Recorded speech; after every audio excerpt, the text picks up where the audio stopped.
Good afternoon, everyone. Welcome to another episode of the Max Mobile Celebrity Podcast. I am your host, AJ, along with our other host, the queen of the show, Shonda. Hello, And hello. say thanks, everyone, for joining us today. And as usual, we are going to have another fantastic show. We're highlighting another phenomenal artist. He's a composer, guitar player, basically a musician. He's a singer. He sings. He plays keyboards. Wow. He played guitar for Patti LaBelle for quite some time, for quite a few years, and he's got a bio that's pretty amazing. He's played with a lot of A-list artists by the name of James Herb Smith. Yes. He goes by Herb, and so Herb will be joining us a little bit later this afternoon, around 12:15 or so. And so we're looking forward to that. And also, just to give everyone an update, I have been working with our new website. We have a podcast website that's going to be launched. Actually, probably if everything goes well, we should be launching it by next week. Awesome. Be the end of next week. And just to let you know, it's going to be a one-stop shop. So you'll be able to get past episodes that you'll be able to download. You'll be able to actually watch the current episodes in real time directly from the website. So you don't have to worry about trying to find that link every single week. You just log into the show and the link will automatically be there. So you'll be able to do everything from one place. It's going to have a lot of information. It's going to have a calendar, so you'll be able to book ahead, be able to see it, what artists are going to be coming or what other celebrities will be coming on.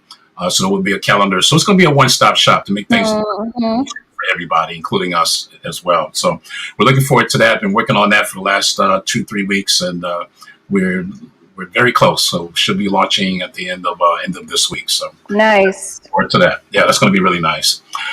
And what else we got going on? We also, I'm going to be working with Patrice Hawthorne.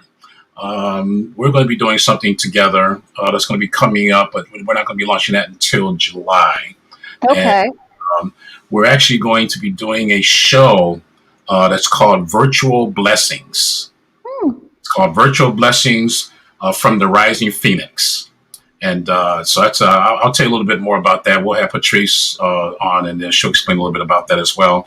Okay. And next Saturday is going to be my birthday bash. It's my birthday next Saturday. And so I'm inviting a lot of people onto the show. Let me just come on for a few minutes or so, but I'm inviting as many people as I possibly can. So next Saturday is going to be AJ's birthday bash that we're having on next week.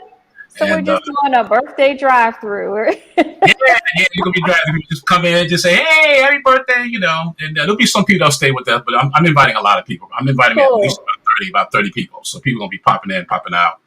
But that's gonna be, and we're probably gonna be extending that show. That show will probably be extended to 1:30.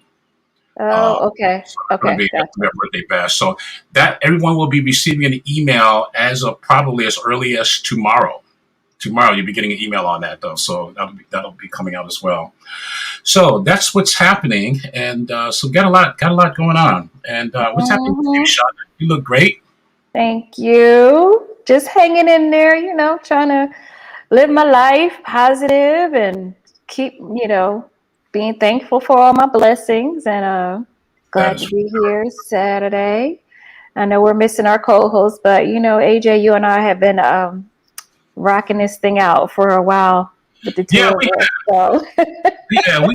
we have Alicia Cooper, professional comedian. She's on tour. She's in the Dominican Republic. She's on tour, and I did chat with her a couple of days ago. She said everything is going well. Yes. She'll be back until the end of the month. And Jania, who is with us, she is a radio personality at a college. And so today she's got, I think she told me today they're doing graduation.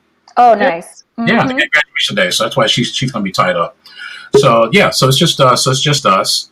And, this is my boy. This is my boy, Darren. Darren just came in.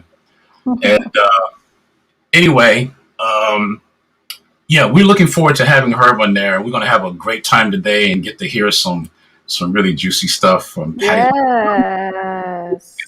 These are actually two guitar players that actually have played with Patty for quite a few years. And so it's going to be very interesting. There's a lot of things that goes on behind the scenes that a lot of people are not aware of. And that's one of the reasons why we've been doing the show. Sean and I have been doing the show. You get to literally get to hear from artists and get to hear about what goes on in their lives, that you normally just don't read about, just don't hear about. Right.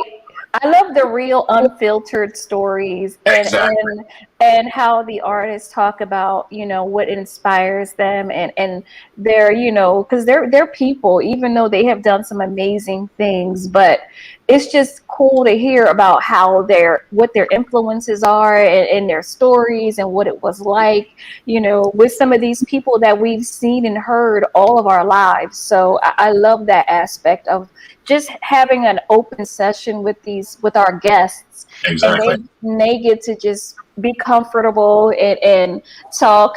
Some of them, they come on and they don't know what to expect, but by the end of our conversations, they're all like, this has been fun. Exactly. I tell them that it's very open, we keep it very open. And just because we're people, at the end of the day, we're just a community, and we're just people. We're all one big family, just doing our thing. Yes. We want people to feel comfortable when they come on the show. What's up, my brother? How you doing, Darren? I'm doing great. How y'all doing? Hey, how are you? Welcome back. You're so right, but you never know what to expect because you never know. You might have 6 minutes or you might have 6 hours. See what happened to me last time. You never know. How y'all doing? We're good. I'm so glad to see you back with us. See you. Yes, I'm down here in Delaware at Delaware State University. What you doing? We're doing 130th. They just had the thing up here. I'm going to see and show you what we're doing with the group UGO. We're doing an affair. Of course, they never tell the band anything, and then I had to look it up, and then it's something really big. They just counted off, and we just did. So you're like, hey, that's one of the things that you were talking about. Like we just go. We just go and we go play, and we never know. Hey, somebody come and say, "Hey, you played for Delaware State University, and you played for their 133rd gala, and that was so great." I didn't know. Right. And it's amazing. You was just talking about people that we look up to, like, and Herb was like one of the first many African American guitar players that I saw that I really looked up to because he still is phenomenal.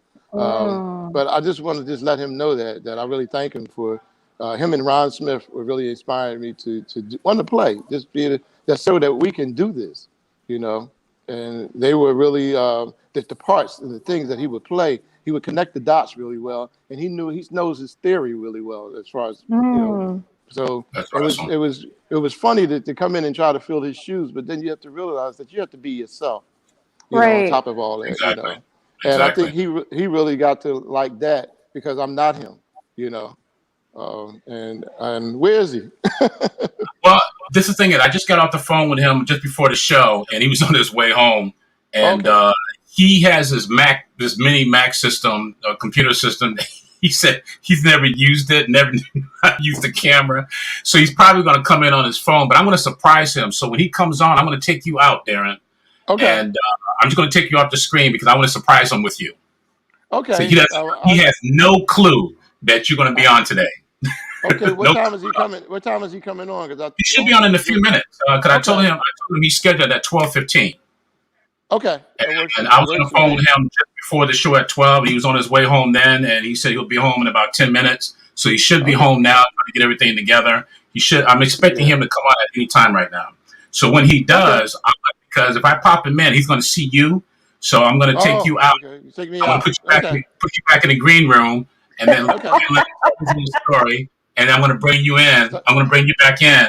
And I'll say, hey, I got a surprise for you, but I'm not even going to tell them who it is, what it is, or anything. I'd say, we got a surprise for you. Okay, it works for me. It's the story of my life. I'm always in the back seat. Yeah, he'll like that.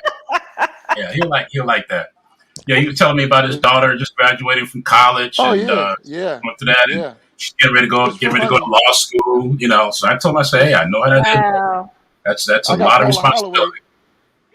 I got Paula Holloway here with me. She was one of the background singers with Patty when we all were together. Oh, Really? nice. She's with you now? Yeah, she's with me. Paula, come here for 1 second. I'm sorry. No, that's awesome. We were just talking about Patty LaBelle stories. I'm gonna tell you right now. Paula. You know how Patty is, man. And Patty is. You know, you get to join with Patty. Hey, how you doing? Hi. That's Paula How are Holloway. you? How you doing? Hi, Paula. She's a singer. Okay, come on now.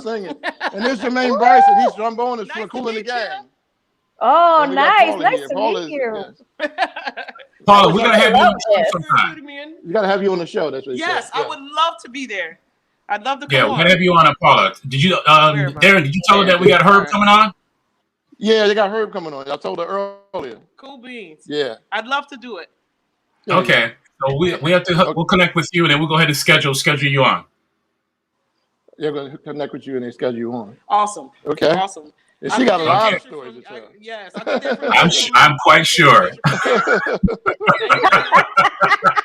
Thank you.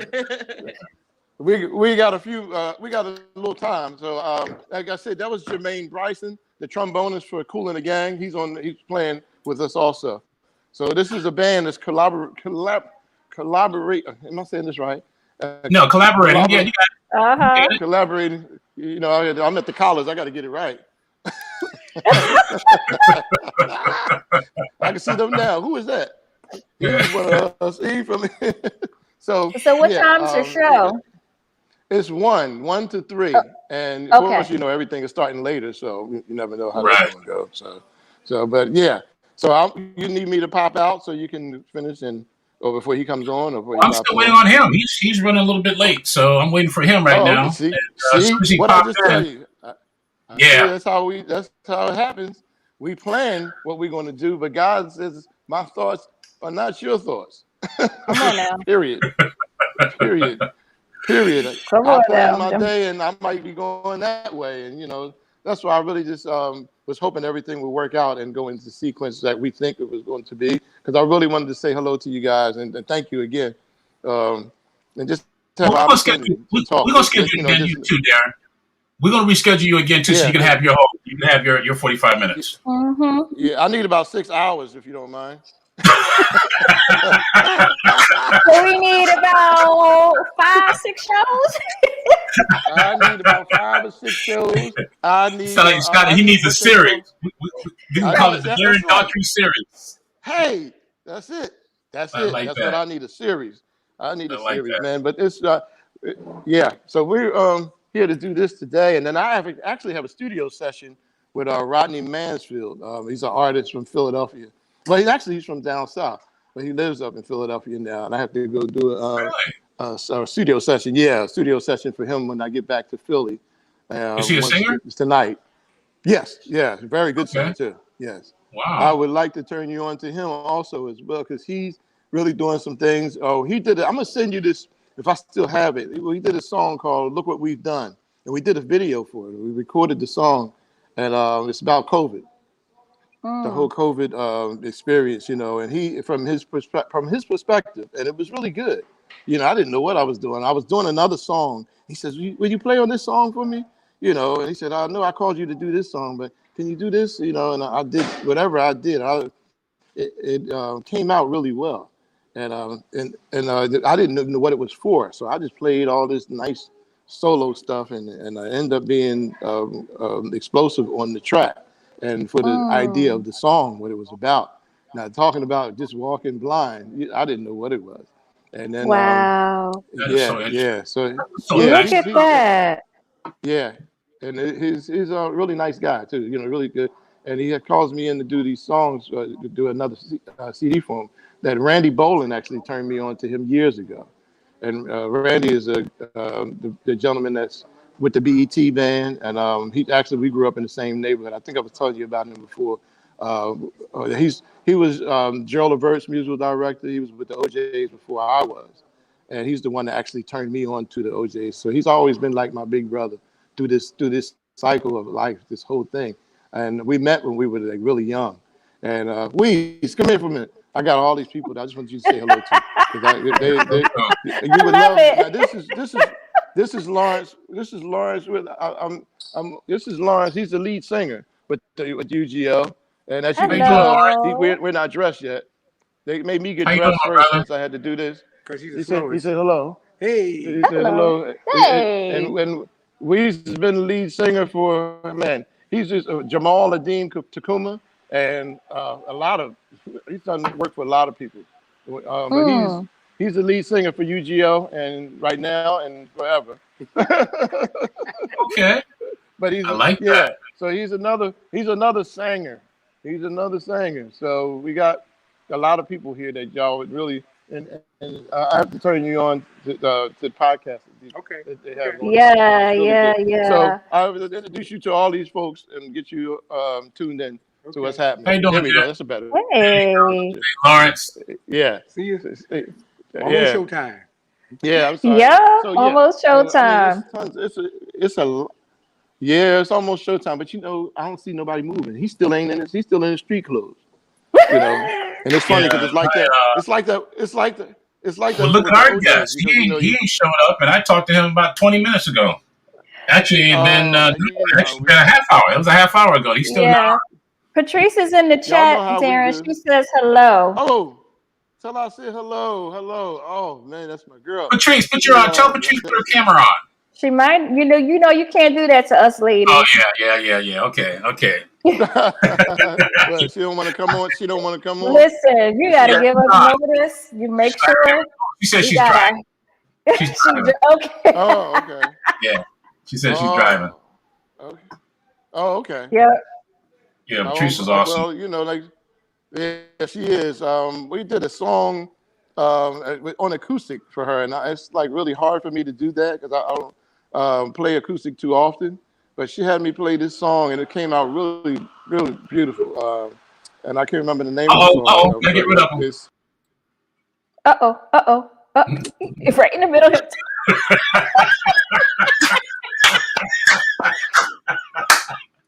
How you doing, Herb? What's up, man? I'm so sorry. Hey, let me put my cool hat on. Okay. You got your brim on. What's up? Herb, whatever you got there in front of you, that box or something, you need to lift that. Get that out of the camera. Get what? You got a box or something right above your head or something? Right in front of you. Right in front of you. Of paper? Yeah, there you go. Yeah, there you go. See, we couldn't see the cool hat. We couldn't see all that coolness. Yeah, now we can see the cool hat. How you doing, Herb? I'm so sorry. Let me apologize. I'm in father mode today. My daughter, I told AJ she's graduating from college tomorrow. So it was a last minute thing. Daddy, I got it, because she went to look at Penn State because she's been accepted to law school over there. Beautiful. So I had to run over and get a couple things from her dorm. It's just nuts. So well, Herb, I know it's a lot going on, but I'm gonna tell you right now, because of our time period, we got a surprise for you too. Oh, really? Yeah. Ready? Do you have any light towards you on your desk? Cause you're kind of dark a little bit. I have this thing. Yeah, that helps. That's it. That helps. It definitely helps. You're talking about my beautiful sepia dark skin. What's going on with that? Your beautiful melanin. Tell it right now. Yes. We need to see all that chocolate. Yeah, we got to see all that, Herb. But Herb, this is the queen of our show, Shonda. Hello. And, we got a surprise for you, Herb. Okay. And we're gonna bring them in right now. Yeah. Herb Smith, it's your boy Darren. It's Darren Daughtry. Put some light on that thing, man. Put some light on that thing, man. Crazy. That's like I got these little boxes. Put some light on. Told AJ, Put some light on that so thing, far Herb. behind with doing this. How you been, Darren? How have you been, buddy? Darren, he's talking to you. Man, everybody told me to tell you from UGO said hello. All right, beautiful, man. I'm checking you out on all these guitars. I was saying I'm doing great, man. How you been? I've been real good, man. I'm checking you out with all these guitars you're buying. You're crazy, Darren. I love you to death, but you're crazy. You're buying all these guitars, huh? I have them all set now. Wow. You're amazing. Hey, that's our act. That's your acts, you know. Hey, So you gotta have a different acts for different things. Yeah. So Yeah. Darren, tell us how you and Everybody Herb, from how you guys, UGO told me to tell you connected. hello. Who said that again, Darren? He said something, I didn't hear it. Now all of a sudden his Well, Yeah, signal now is well, messing I up. hear you, Darren. I said everybody from UGO told me to tell you hello. Oh, yeah. Give them love, man. Give them big love. Oh, So can you hear me now? I hear you now, yeah. Let me tell yeah, you you hello. just kind of fading out. But Am I in the show tell us now? how you two hooked up. Okay, yeah. Darren? Okay, I'm gonna address this to Herb. Herb, tell us how you and Darren, how you guys connected. You know, the sound Well, of Philly. That was where I would hear Herb and yeah. Can you hear? I hear you now, yeah. It's kind of fadey or something. It's weird. Man, I don't believe this. He was doing just fine. All of a sudden we brought him back I in. know, right? I don't know what happened. Yeah, no. How I Yeah, first let me heard see if Darren, I can turn this up. How I first heard AJ. Okay, Darren, is that good now? I guess. Yeah. It's lagging. Yep. That's why. How's my audio? Is my audio okay? Your audio I'm is here. great. Herb, you're fine. You're fine, Herb. It's because I have a real iPhone. I'm sorry. I don't know what you guys are using. It's time to upgrade, okay? No, I'm only kidding. No, but check it out. I first heard Darren play at this place. I got an iPhone. I don't know what happened. Really. That's where I first heard you, Darren. Is that? I can't. When I first got to be exposed to how good you were as a guitar player was down at the Hollywood Palace. And they had this jam on Thursdays. And he and Stacey McGee, I forget the cat that was playing drums, brown skinned dude. And they were real good rhythm section. I mean, a lot of cats floated through there. I heard John Legend used to come down there and hang out. Okay. I don't know if that's true. Darren may be able to verify. Yeah, that. Neil. Yeah, so you said somebody named Neil? Or did I just catch something? Yes, Darren, I don't know what happened to your connection, man, because your connection is your Wi-Fi. Neil was the drummer. Oh, he said Neil was the drummer. Yeah. Okay. But yeah, everybody used to go down and sing. It was like the late 90s, early 2000s and stuff. Huh? Darren is lagging. Yeah. He's lagging really bad. And he was just with us. I took him out. Darren came on with us and everything was perfect, you know, and then I took him out because we wanted to surprise you. Yeah, it would have been great. But maybe, look, I love talking to him. Okay, go ahead, Herb. We have to wait on Darren. Go ahead. Oh, so now, when I first heard him, can you hear me? Was down at the Palace. And Colt was on keyboards. I don't know what happened. Johnny used to come down and hang out too and play. Because these are all my young boys. You have to understand, I'm like older than these dudes, right? And so I was like, damn, Darren's good, man. You know, he had his JC 120 and he was beautiful on guitar. And he still is beautiful on guitar. But I'm saying, and it's always great for me when I get to hear the next generation coming through, you know what I'm saying? Mm-hmm. And it's you know, they push you the hell out the way, okay, when they come through. That's the downside. Okay, that's the bad part. But it's cool, you know, it's what it is. Yeah. It's you know, I think of cats who preceded me, like Roland Chambers. I don't know if AJ, do you know who Roland was? I know the name. I don't vaguely remember as far as the artist, but I do remember. I remember the name. I heard the name before. Well, let me give you do you don't mind me going back in time a little? No, okay. I'm not as young as you think, Herb. Well, you look so good. You know, I'm trying to keep up, AJ. You know. But so anyway, Roland was the cat that got to play on all the early Philly and the national stuff. In fact, he all the Philly stuff.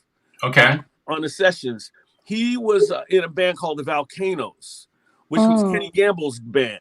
And and Darren, I don't know if you know this, they used to play at the Hollywood Palace. Tom Bell on keyboards, and Roland was the guitar player, from what I understand, and his brother Carl Chambers was the drummer. Now I'll go back, guys. This is Philly history. Carl Chambers was the original drummer who played on all the Delphonics. I think that was him on that record. And then Earl came in. Carl had an issue. You know what I'm saying? Mm-hmm. So, but Roland and Carl were brothers. Roland played with this group called the Orlons in the '60s. Wow. You remember them? No, I don't. Well, yeah. Those are, look, I'm She's 67 with pride, y'all. Back then, so I funny. wasn't playing guitar, so I would buy 45s. So Right. I'm a music fan. I would, and for those of you who don't know what 45s are, 45s It's are the little record. okay. All right. So, Just to let you know, this is the Jersey girl. yeah. I mean, I know. Shonda's from Jersey. Showing my age, it's all good.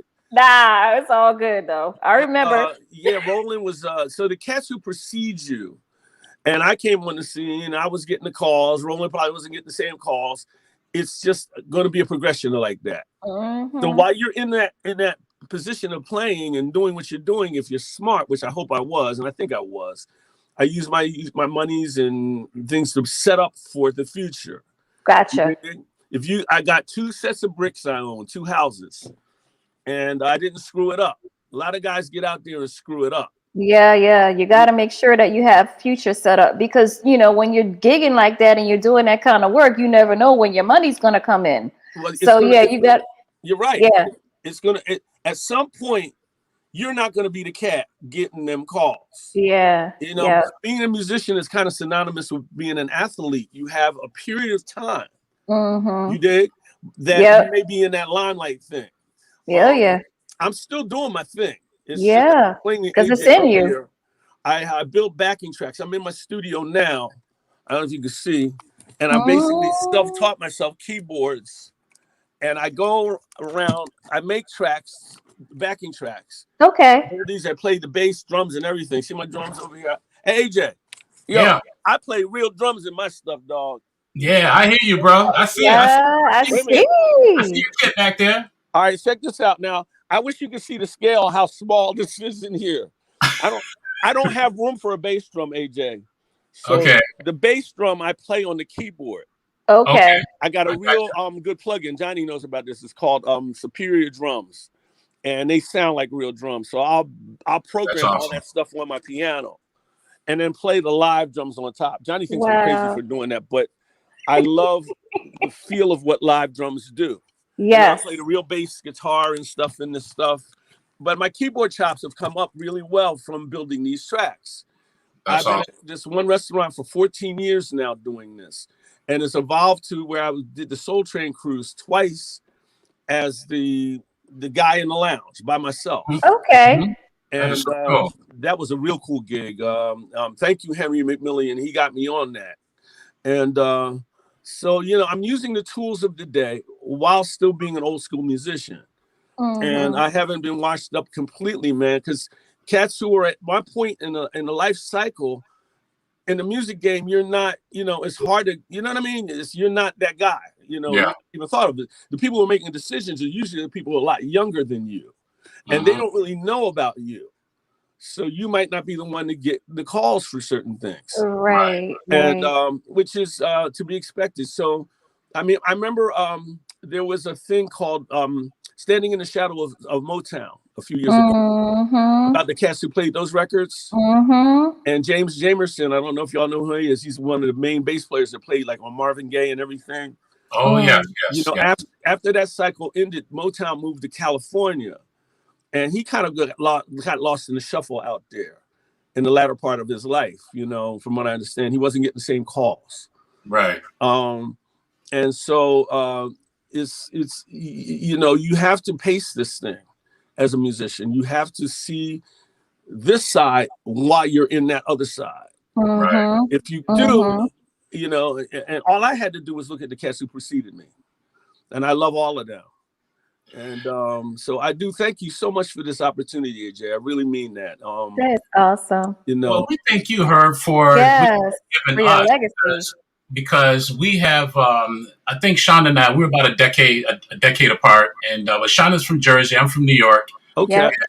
And Shonda can sing. Oh, I'm from the Philly Annex. I'm from Camden. Oh, you're Camden girl. Wow, yeah. Did you know the Ingrams by any chance? Johnny Ingram? I heard their names. I have friends that really were good friends with them. So yeah, I remember hearing about them. One of my uncles sang Vincent Unto.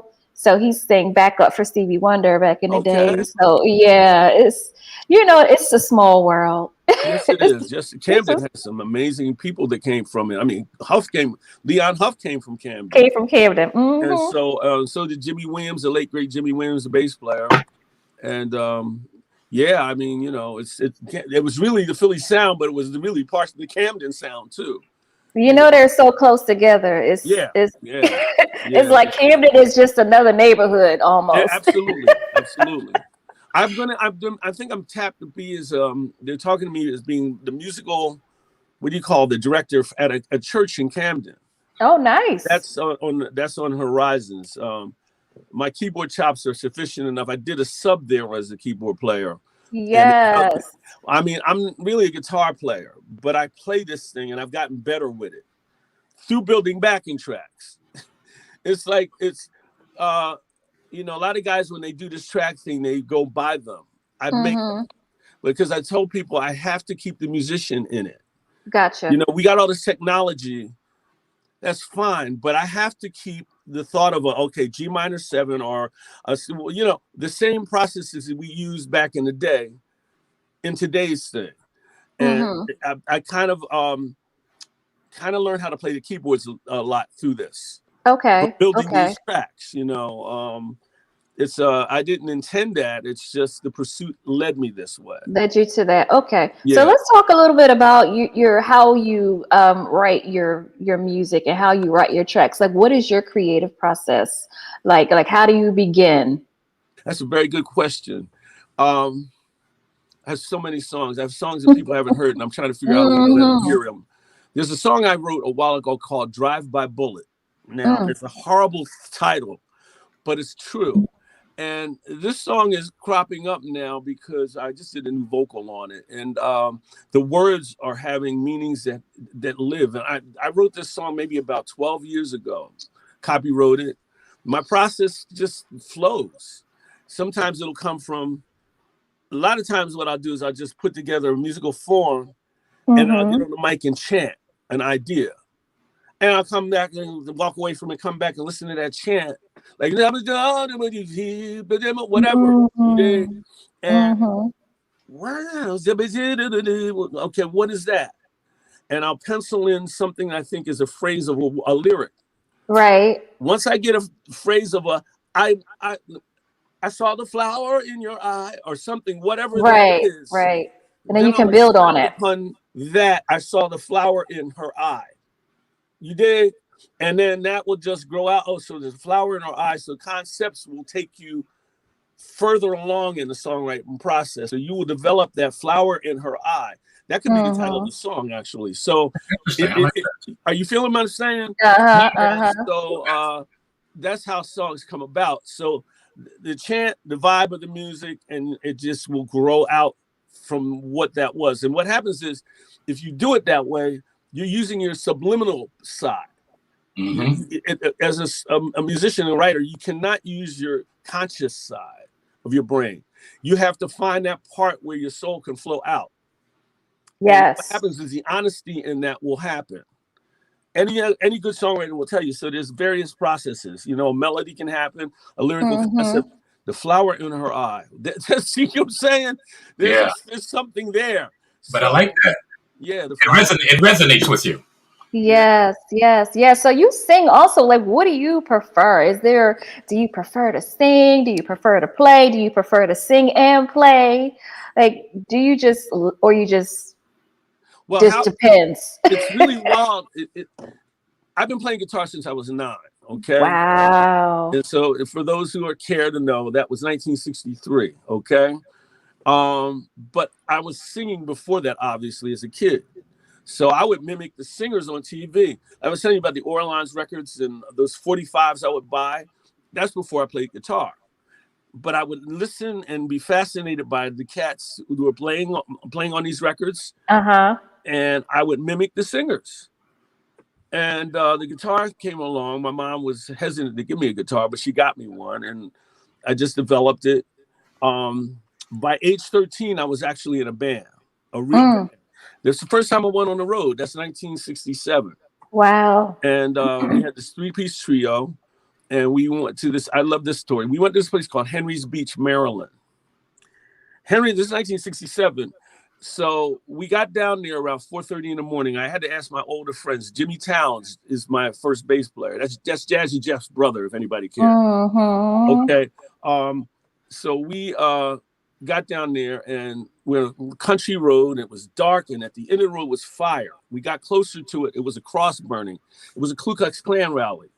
Oh. And so if you look up Henry's Beach, Maryland, and then we turned around, they didn't see us. We got to the resort, and Henry's Beach at this time was a Black-owned resort. I think by the Chesapeake Bay. I believe that's what I read, because I had to look this stuff up recently.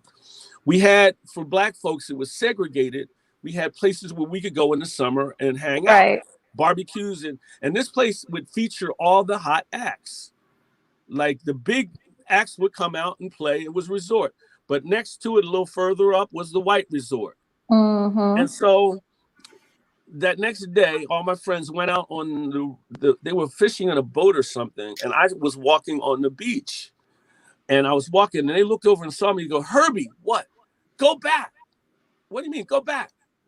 And I turned around and went back. When they got off the boat, "Man, you getting ready to walk onto the white beach." I was walking onto the white beach. It's 1967. And I kind of wanted to share that story because Henry Beach is now a condominium. And, you know, these are lands that they took away from us, you know. And actually, there's in the news now, one of those resorts in California that's talking about giving back to the Black people. And it's in a really ritzy area now. You know, it's a lot of this stuff, how that was done is taking the wealth from the Black community. And, you know, giving it to other people. I They're still doing it, Herb. They're still doing it today. Well, I know, but it needs to be, and you're right, and it needs to be talked about. That's not talked about in anger. It's just fact. Right. But so people understand and know their history, because a lot of us don't, and a lot of people don't. And it's people like you that keep some of those stories alive and let folk know, you know, hey, this is, you know, what you see here wasn't what it used to be. Like, we own this. This was ours. That was ours. Look up Henry's Beach, Maryland. I just wrote it down. Please do it and find out about it, amplify that. There was another one. I looked it up. There was another one that came up too. And we'll find out what happened to that property, because that was a Black resort. That's where we went. And am I running my face too much? No, you're fine. You're fine. We want to let you know our friend Patrice Hawthorne. Oh, that's my baby. Yeah, she's actually listening to the show, and she had a question, and she's in our chat room, and she asked, as a songwriter, she wants to know what's the one thing that every song needs in order to be a great song. A great song. The one thing every song needs to be is to be honest, and you can have some humility in there. I mean, humor in there. Honest and humor. Okay. The only thing I can say is just vibe a vibe and make the vibe true. It needs to be pretentious. It's not. I look, guys. You know, look. I've done my songwriting thing. I had things that happened. It didn't happen. Really. It was happening. It was getting ready to happen. But I don't mind. I'm elaborating on this. I had songs that came out. I had one went number 10 R&B in 1983, and I had a big deal. Yeah, it was on this group called Change. Change was. I remember Change. That's my group there. I love Change. Well, this record was called "This Is for the Very Best in You." All right, it went big. It was a really nice record on R&B radio. It's a good song. Luther left. Luther hadn't been in that band. He had got the record deal and all of that. Okay, yeah. But that one came out. I had 2 on Patty back in the day. I had one on MFSB called Old San Juan, which featured me playing acoustic guitar. That Kenny Gamble dug it so much that he wrote lyrics for it and put it as the title track of a Jones Girls album. So my songwriting thing was starting to really kick off, right? And my limited understanding, I joined Patty around 1980. I didn't want the gig at first because I was with this awesome artist, Dexter Wanzel, who was a facilitator of taking these songs and making it happen. And I, that was the hook, man. And the whole Philly sound thing went away. And somebody kind of led me to believe that record companies, the majors, decided to take everything's quote unquote in-house. So if it's in-house, I don't know these people. Right. Just budding is starting to happen on the songwriting tip. So I just never could figure out a way to get back into that side of it. And I became Patty's guitar player. And she grew. I grew to the extent that I could as a guitarist. And then we all got fired in 2002. But I love her to death. She fell in love with this dude. And that was, I think, the big impetus for letting the whole band go. But that was absolutely, oh yeah, that was actually an opportunity though. Because now this is the better, newer chapter I have to deal with. I have my young daughter. She was what? In 2002, she was 4. So I had to get her done. I flipped and drove my school bus for 18 years. The school bus was always plan B. And I always kept my license in force. I got this job. I worked there for 18 years. It was a Southeast Elko school bus district. And I'm so glad to have had that job. It was 15 minutes from the house. They tolerated me. I wasn't the most timely driver, but I got there every day. Okay. And so I was able to walk away. I retired from that last year with a pension, nice pension. And, life was good. I'm on Social Security now and, and still trying to do the gigs. But as far as the songs, honesty, just be honest. Find a subject matter that you relate to and expand upon it. But whatever that subject matter, I was talking to Patrice because she put something, we're talking about something, I hope you didn't mind, her mother is gorgeous, was a gorgeous young woman. Oh yeah, her mom is beautiful. I saw her online. I never met her, but she put pictures up of her. And I kind of got in a little conversation with her because I said, her mom didn't think she was. And my mom, was from that similar era. And I said, well, maybe because at that particular time, Black women's beauty wasn't being appreciated. It wasn't being put up to the potential of what it really was. Right. The standard of beauty was Caucasian. Right. And skinny. She related to that. And so I like skinny Caucasian. Well, yeah, you know what I'm saying? So, yeah, our women are just awesome. I'm a lover of Black women. My ex-wife is a white gal from Australia. I married her not because I wanted a white chick. She just happened, we flowed. And we got this wonderful kid we've raised together. I have my other 2 daughters. They're over in Jersey. They're grown women now, and I love them to death. So I'm running my face. But no, that's the thing you need to do. Be honest in a song. Find a concept and elaborate on it. It's that simple. Patrice, also, I have a question. She says, is there ever a topic that's too difficult for you to write about? The Drive-By Bullet one was one, but it just flowed. And it's a great song. I look forward to people hearing this. The way it was crafted, it just flowed. And I didn't realize at the time, I was scared of the song when I finished it. I bet. I don't know what I'm gonna do with this song. It was like doing this gangster rap thing and violence and 50 Cent celebrating 5 slugs in his body stuff. That was really kind of, I think, where that song came from. But it's talking about a situation where a man's wife gets shot accidentally. Wow. They're out in the park just with the family and the words just flow and they work. It's one of these songs that will resonate. Whether it's a hit or not is irrelevant. You don't write a song for the point of making a hit, especially now at this point in life, because what a hit is today, I have really no idea what that is. I can't know it. It's a lot. It's a lot of. Honest. I think like what some of these younger musicians are doing, and I'm not knocking that. It's just it's not the path I need to walk now. I have to be true to who I am. And so but that is the thing. That song is I look forward to people hearing it and the words. I tied some pretty good lyrics there to that song.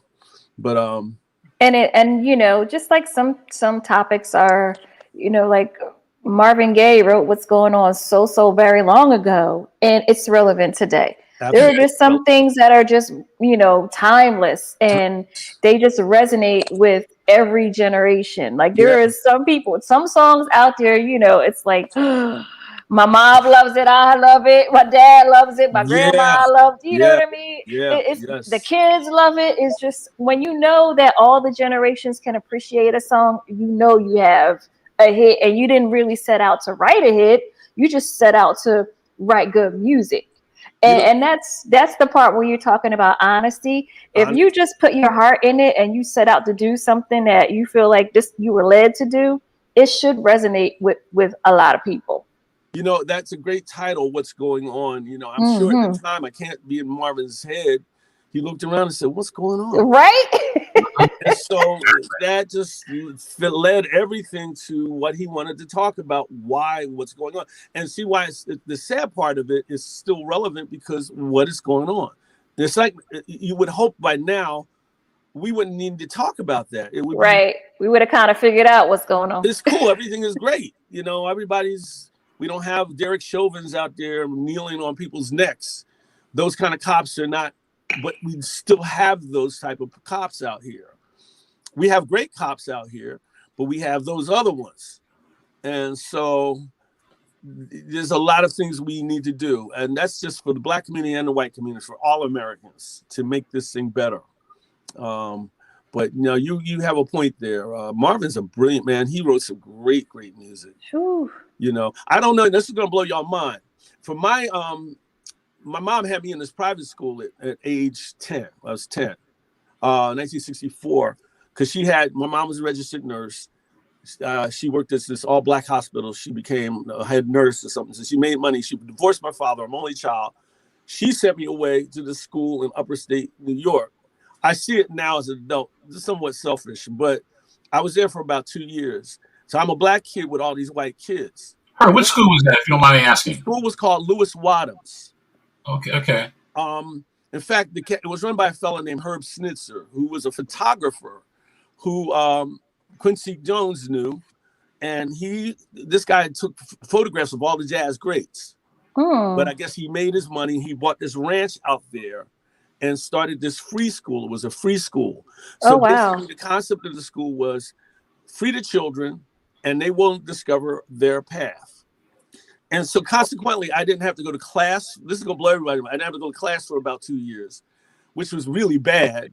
But in that, I discovered my music, and the Beatles came along. They hit 1964, and I'm a big Beatle fan because of that. And so George Harrison was a big role model for me in getting into my guitar. Okay, I picked up the guitar at age 9, but so at 10 I was playing, but listening to them, and I have this ear, I would just listen and cop, And so for me, they are a launch pad. And then I got kicked out of school at the right time because I got in a fight with this girl that they brought there.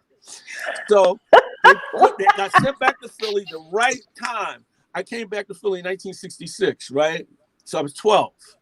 And I'm like this Black kid in 1966 with an afro that wasn't combed, right? It was like Rastafarian back then. And so all the other kids in the Black community are like, he's weird. But they liked me, and I was talking like real proper, like, hey, you guys, what are you guys doing? So I was really messed up. Way different. Right? Yeah, so I ended up, the best. My mom kept trying to move me into white schools and stuff. And I started rebelling against that.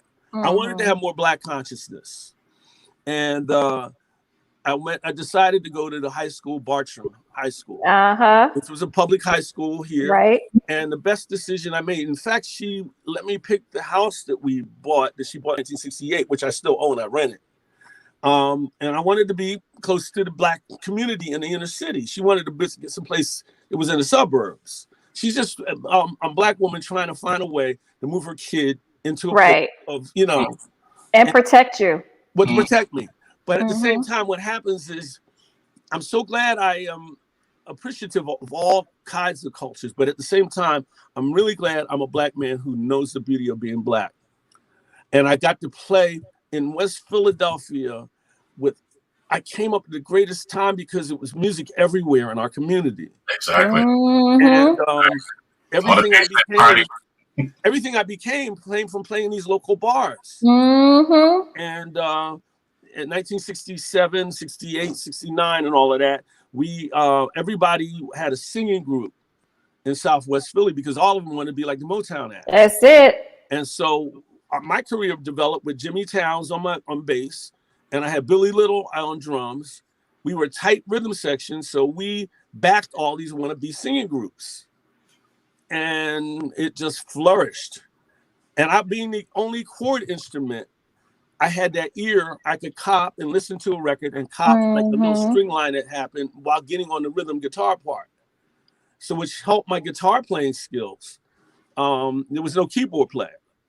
And so I cherish those days, man. I talk to Jimmy all the time.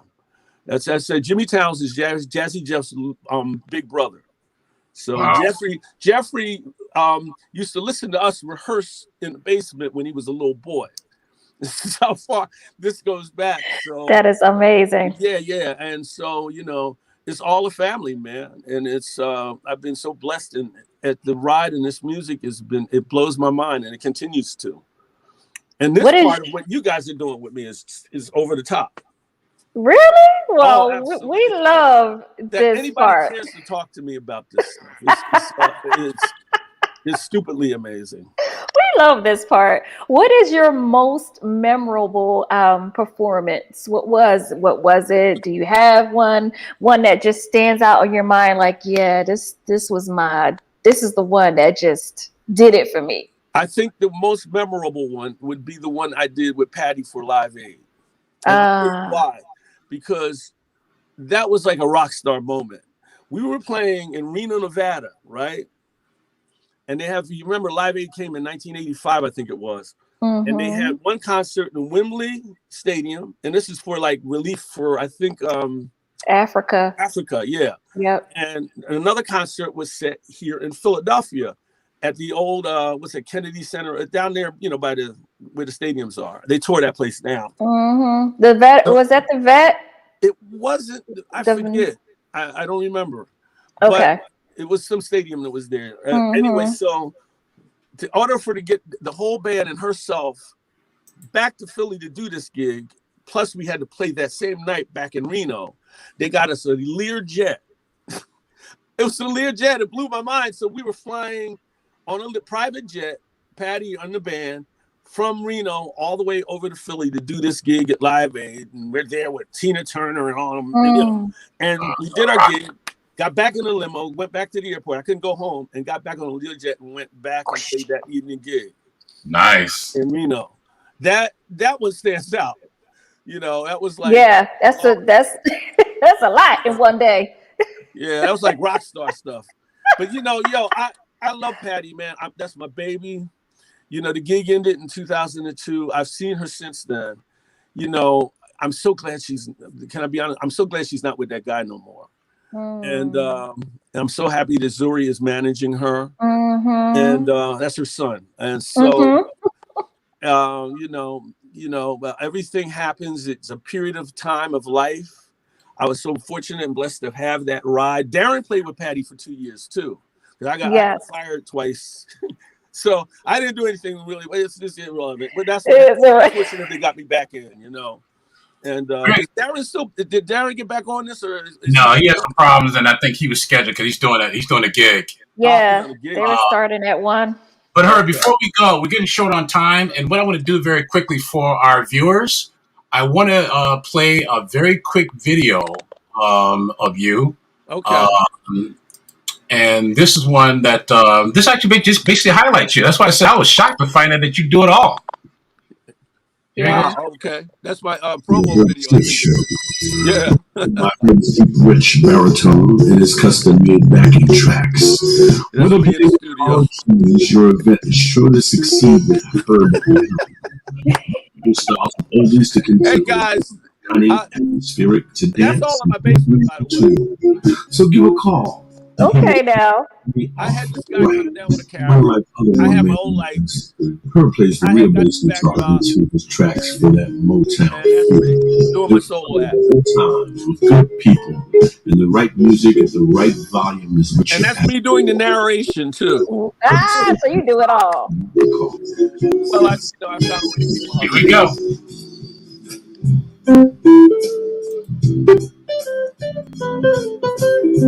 Now that's old school. That's what I'm talking about. That's the stuff, baby. Epiphone gave me that guitar back when I was with Patty. Large now. Awesome. Nobody gives me guitars now.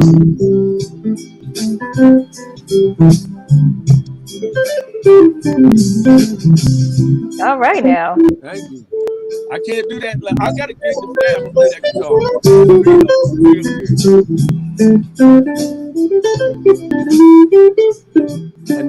I need chops, man. I need to execute, man. I gotta get the wood shit. Yes.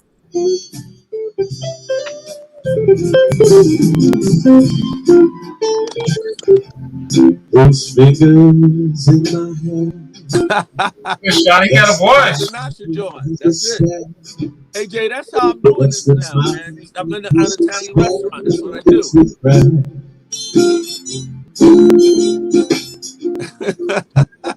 No defense for it. The heat is too intense for it. 14 years doing this stuff, man. Sense for it, dude. Sounds great. That's my backing track too. Witchcraft. And although I know it's strictly taboo, when you arouse and meet me, just meet me. Well, I don't just do Sinatra. I do classic soul stuff too. I gotta do it all, man. It's music. There we Come go. on now. I just built a track. Rick James, I just did. Sympathy. I don't mind, cause you mean that much to me. Come on. Go on, her. Sweet darling, please don't leave me, girl. Don't you Singing in the background. baby, baby. Well, it got me on a cruise ship. It's Favorite songs. I love that song. It's a pride. If I I'll do it, baby. keep you, I Come on now. will keep you here by my side. I need you rather bad. Sweet darling, please don't Go on, her. Yes. Thank you, AJ. I appreciate that, brother. baby, baby, don't leave me, girl. If you can't hear what I'm trying to say, Check them out. you can't hear. Come on now. Maybe I'm going crazy. Uh-huh. Uh-huh. I did a gig with me and Patrice too. She's awesome. Oh yeah, she is. But I build these tracks and then we go around and do it. That's how I'm getting over, man. I'm making my good girl. You want it. You know you want it. You know you want it. You're a good girl. Wow. Hey man, you gotta find a way to keep surviving. I know you want it. I know you want it. Good girl. You're gonna get at me. Hey, What's that, her? Give a lot of money to Marvin for this record, didn't they? Uh-huh.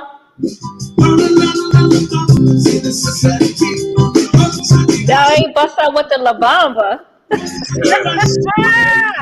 It's what it is when you do these kind of restaurant gigs, man. Ushanda, you know, them white folks love this. Yeah, Man, listen. this is They the love market. I this mean, Listen. and you know the craziest thing, I like in the black community, there was one place I played with scraps, and most of our folks don't want to hear that. But I do black music because I build it off. But it's just I haven't found I can make more money out in suburban areas. Yes. And so I'm lucky I got that one restaurant and it worked out, you know.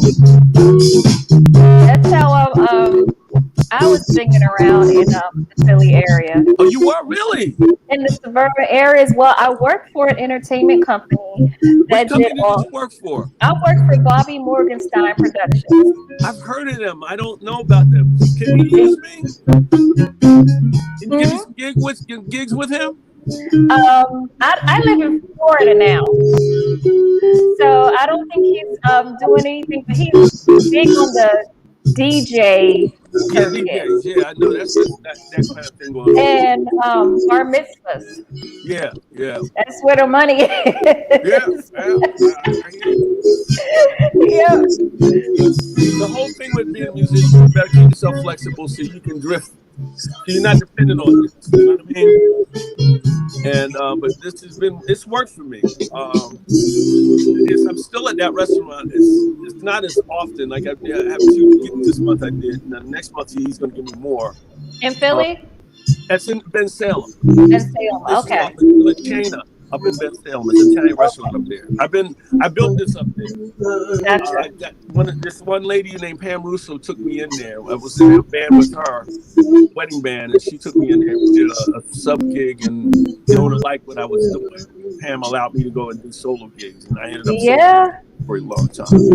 Then I ended up, hiring her and other girls to audition, which meant I had to build more tracks for them to sing. Mm-hmm. So that's how I got pretty good with this track gigs there. Yep. I was actually hired as a dancer. Because I dance, and it was funny. Bobby was a judge. I was auditioning for the Eagles cheerleaders, and he was a judge. I made it down to really low cuts, but they have a brown girl quota. They have a brown girl quota. Yeah, on all these cheerleading squads. So I also auditioned for the Sixers dance team. Out of thousands of girls, I got down to the top 30. Wow. And so I started as a dancer, and Bobby was a judge, and he asked me to come work for him. So I started dancing. He said, "Hey, you sing too? You can make extra money if you sing at the parties and dance." So I would dance, and they would come out and grab me off the floor and, "Hey, you got to sing Hero in 2 minutes. So you got to run back, sing to the track, and change your clothes, come back out and sing." I did that for years. It was great. It was a lot, but sang at a lot of different places, and that's you get used to that circuit. Yeah. Just from New York. So my trajectory has been crazy. I've been so fortunate, blessed. I took it. My ride went and took me high, and then dropped my butt down low. $2,000 each for the land to be cleared. I came back down to the real world again. I brought the first acre. Yeah. Is that my video? What's that noise? I heard somebody talking. You gotta go. Right? No, we're good. We're good. Herb, I gotta ask you one thing though, as a fellow musician as well. What is your? I noticed the Epiphone guitar that you had there. What over the years? What has been your favorite acts? Favorite acts? Wow. Well, give me your top 3. I've gravitated to Strats. Okay. Since maybe the 80s, when they invented these things called Spurzell pegs. They're locking tuning pegs.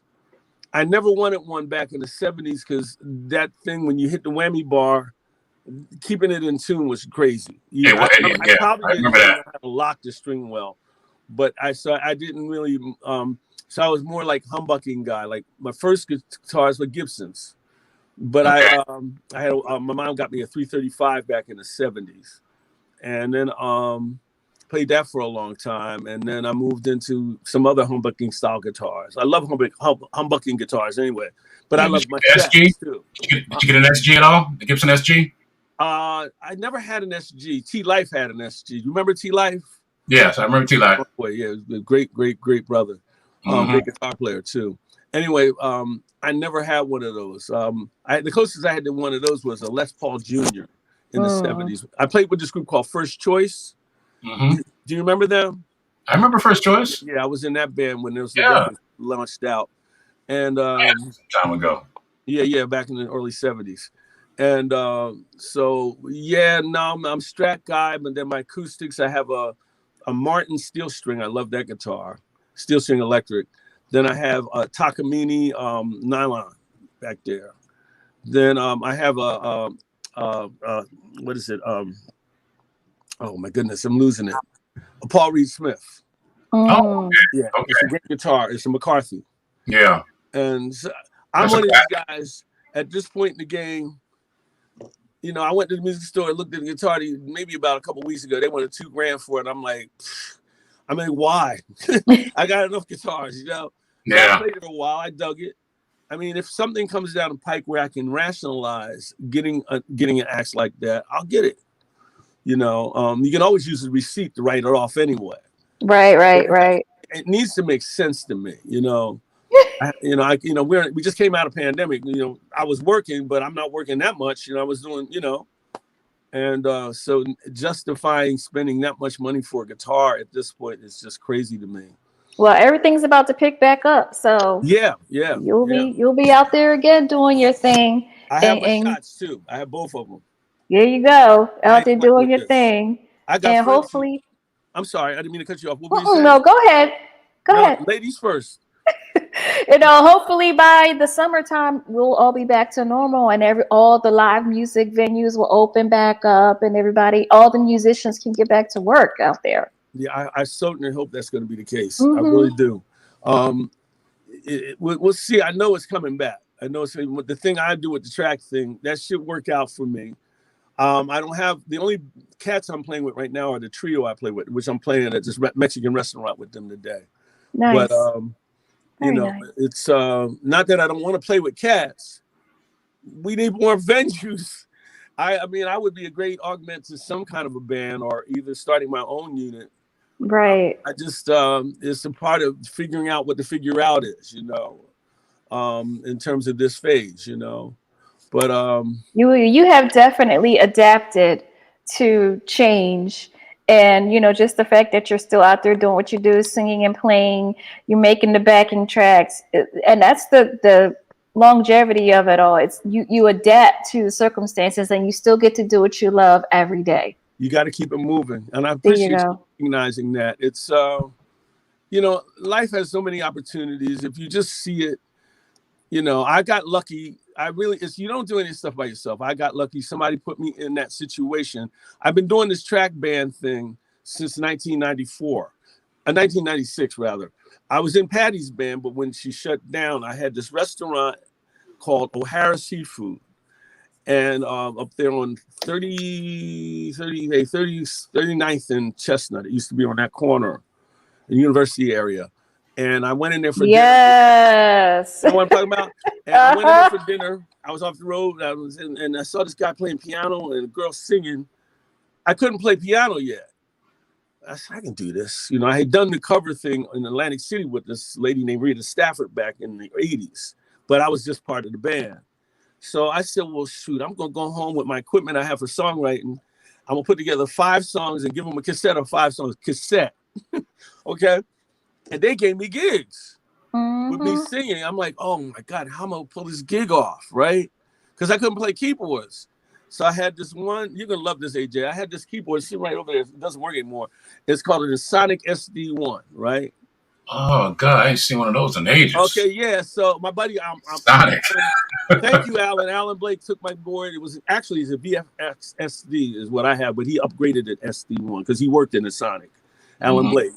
Anyway, so that board could hold 8 songs on a floppy disk. So what I did was I would laboriously sit down with that keyboard, turn down the tempo of the song, and figure out these chord patterns, and Wow. make mistakes. But then I would go back and fix the mistakes. Mm-hmm. And once I got the piano performance locked in with the metronome, I would play the drums on the keyboard. But I'm already a drummer, so I play drums, and I will build out everything. And I did this and got a show of like, what was the first thing? Maybe about 25 songs. Basically, 8 songs, eight, whatever. It was like 8, and because well, 8. I'd have after the 8th song, I went in with a female vocalist. I'd be like, "You got to talk now, baby, because I got to change some floppy disks." I played the drums to the keyboard, right? I hit the button, and she would. When it was done, so I wait for this thing to load. I'm sweating, right?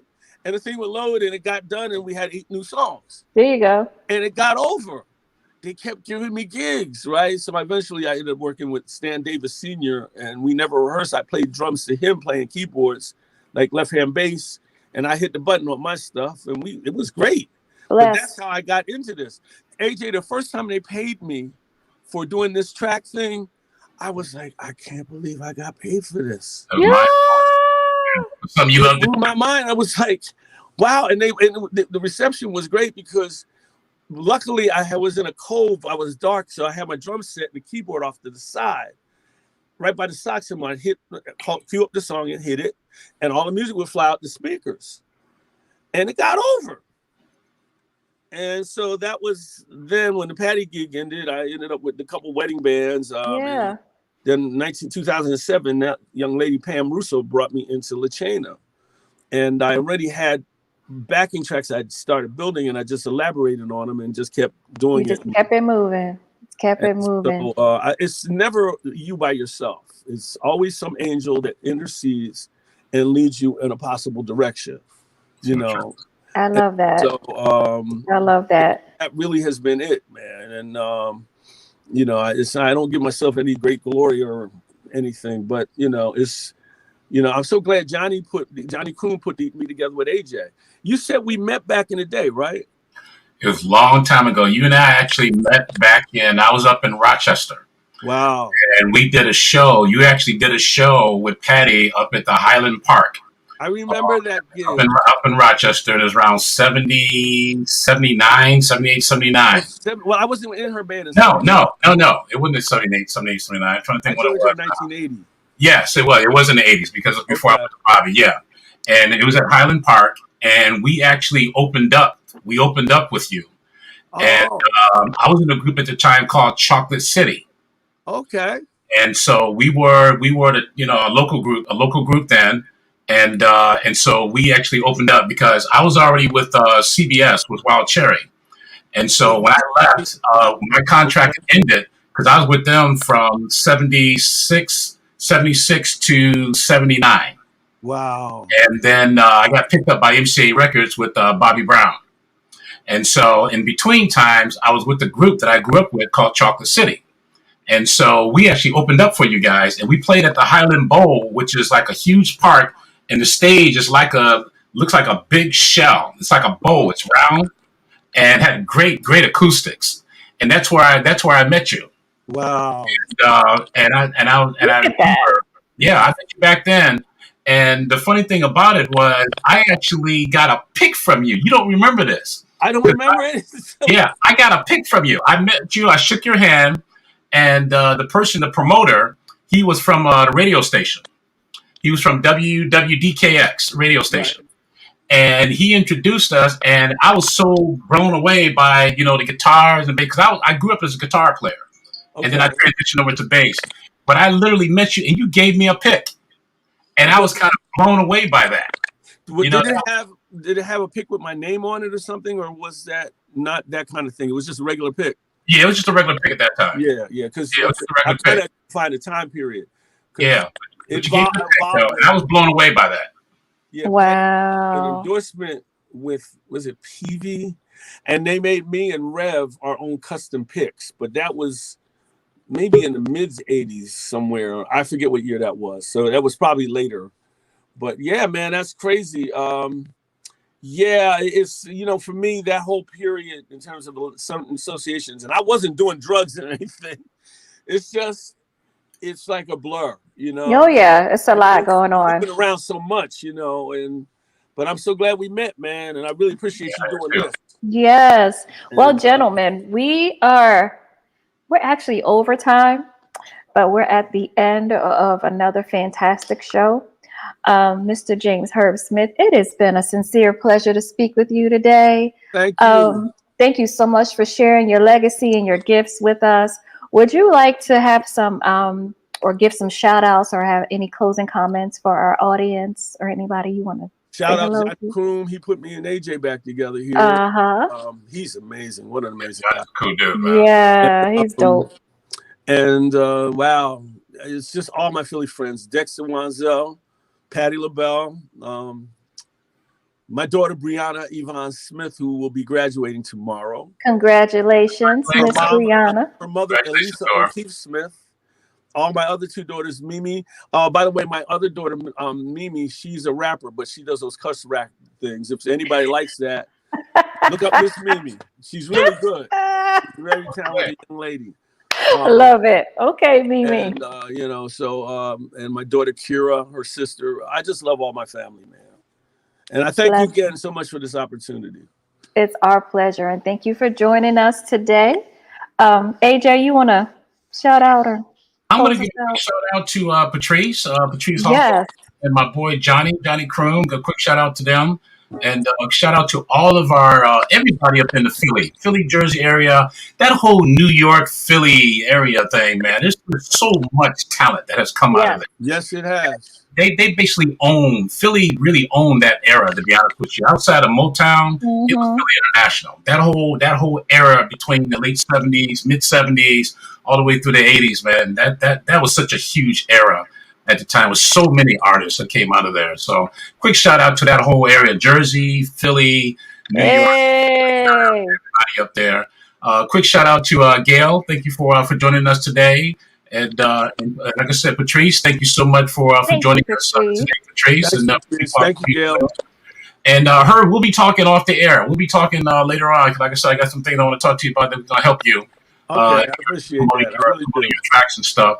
And thank you, Shonda. Thank you for joining us, our queen. And Thank you. shout out to Shonda and her family as well, and all of our viewers who have been with us for quite some time. I want to say thank you so much for joining us. So we will be back next week, same time, next Saturday.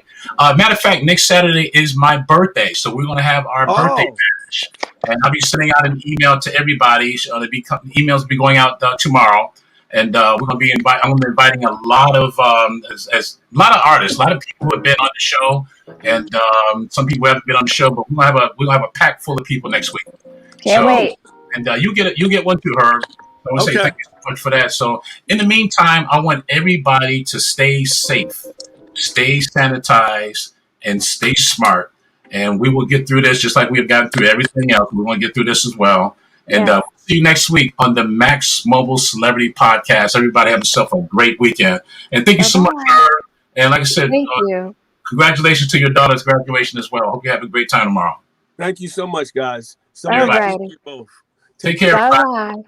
Bye.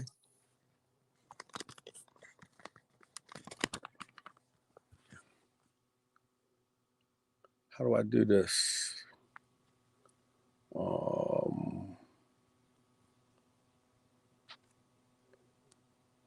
Figure out how to get that off of there. Nope.